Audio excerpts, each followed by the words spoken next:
Covering tonight.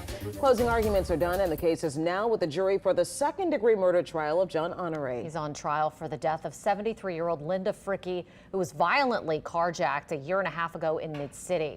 It's a crime the lead homicide detective told the court was the most gruesome he'd ever seen. Mike McDaniel joins us live now from outside criminal court with the latest on what happened. Hey there, ladies. John Honore's fate is in the hands of that jury tonight. The court handed jurors the case just before 4:30. About a half hour ago, jurors came back to the court asking the judge what happens if they can't reach a verdict tonight. The judge said it's still early and decided to order them dinner. Now, the defense is not arguing away Honore's guilt in this case. In fact, the defense admits his guilt. What the defense is arguing is that John Honore didn't intend to kill Linda Frickey when he and 3 other juveniles carjacked her in Mid-City. Therefore, he shouldn't have to serve a life sentence, which is what's at stake. Prosecutors say all the decisions that led to 73-year-old Linda Frickey's death were made with intention by John Honore, so he should be guilty as charged. Those decisions include punching, pepper spraying, and stomping on Frickey before driving off at her SUV, with her being dragged along the way. Several witnesses for the prosecution took the stand today, including 2 people who saw Frickey being dragged by that SUV and the aftermath. A forensic pathologist and the lead homicide detective took the stand as well. They talked about traumatic injuries and the crime scene regarding Frickey's death. And in closing arguments, the defense asked the jury for mercy, saying they should honor Linda Frickey's life by not throwing away John Honore's. John Honore faces a life sentence if convicted on his second-degree murder charge. He could be up for parole in 25 years. Now, the defense is hoping the jury comes back with a manslaughter charge, and that could go up to 40 years. John Honore even wrote a letter to the Linda Frickey family asking for forgiveness, saying he made the biggest mistake of his life that day, and he hopes he can be forgiven. Now, the other 3 juvenile defendants in this case, they have already been sentenced. They pleaded guilty to a lesser charge of attempted manslaughter.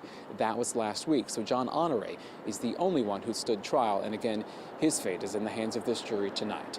Live outside Criminal District Court, Mike McDaniel, WWL Louisiana. Ladies. All right, Mike, thank you so much. Joining us in studio now to talk more about this trial is attorney Ken Barnes. Ken, have to ask your initial thoughts on this case. Well, first of all, thanks for having me here this evening. My first initial thoughts are what many people thoughts are about the fact that the defense attorney first came out and said, hey, we're not saying my client didn't do it, but I have other thoughts that you should consider. I wanted to think about that. I mean, John Honore's defense attorney saying that, is that sort of unusual for him to say? Well, it's unusual to say, but the situation that they have currently is an unusual one. What's being stated is that these individuals committed a crime that is on camera. Additionally, there's a letter that was written to the family. Additionally, there's an AirPod that's found in the vehicle. There's a lot of evidence that's going towards it. So what in this matter and what this tactic is called is something called pulling the sting. And what the defense attorney is doing is getting it out in front of the information prior to it coming out to try to paint it in the best way possible. And in this sense, he's trying to paint his client as an individual who lacked guidance and made a silly mistake. But this isn't a silly mistake, it's a grave situation. I know that you believe some people question if the other 3 teenagers pleading guilty last Friday plays a role in how quickly this is moving along, because I feel like it's just moving along so fast. Yes, great question. This has been a one-day trial, and already the jury is off to deliberation. And that's because the jury does not have to take into consideration the actions, the culpability, or the mind state of these 3 other individuals. And it also frees and alleviates the family from hearing each nuance of this matter.